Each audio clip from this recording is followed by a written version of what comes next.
Allez mes mères. Ah, c'est des journées pluvieuses aujourd'hui ma grande. Tu vas voir, ça arrive de temps en temps. L'appétit n'était pas au rendez-vous. Pourtant, Evita s'est parfaitement adaptée. Depuis 10 jours, elle vit aux Aigles du Léman, un refuge pour cet aigle de Chaco, dernière représentante de son espèce en Europe. Allez, mange pendant que c'est pas trop mouillé. Evita, en effet, est un oiseau rare. Originaire d'Amérique du Sud, l'espèce a presque disparu. Et en un temps record, extrêmement rapide, en cause comme souvent les ravages de l'activité humaine.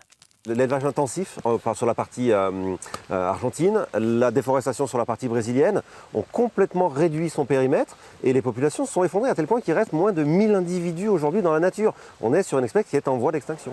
À 20 ans, Evita est donc à la fois une ambassadrice de nos dérives et une porteuse d'espoir. Car ici, l'oiseau pourra peut-être se reproduire, à condition de trouver un mâle. Jacques-Olivier a eu justement des contacts avec un zoo au Brésil qui, eux, auraient justement un individu masculin pour pouvoir soit amener l'individu ici pour qu'on fasse la reproduction le plus naturelle possible, ou alors, comme chez les humains, fécondation in vitro avec simplement le sperme du mâle qui arriverait jusqu'à chez nous. Vu qu'on a justement la femelle qui pond, eh ben, on pourrait arriver à, vraiment comme les humains, une fécondation in vitro. Mais la mission s'annonce ardue, car malgré sa couleur et son physique singulier, ses serres et ses pattes impressionnantes, l'aigle de Chaco est très rare, même en captivité, avec seuls quelques individus dans les zoos sud-américains.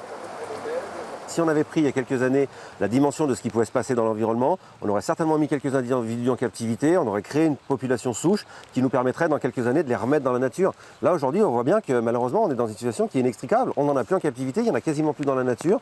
Aux Aigles du Léman donc de réussir l'impossible, le parc bénéficie d'une expertise mondialement reconnue. Ainsi Evita pourra peut-être sauver son espèce. En attendant, l'oiseau est visible jusqu'au 1er septembre.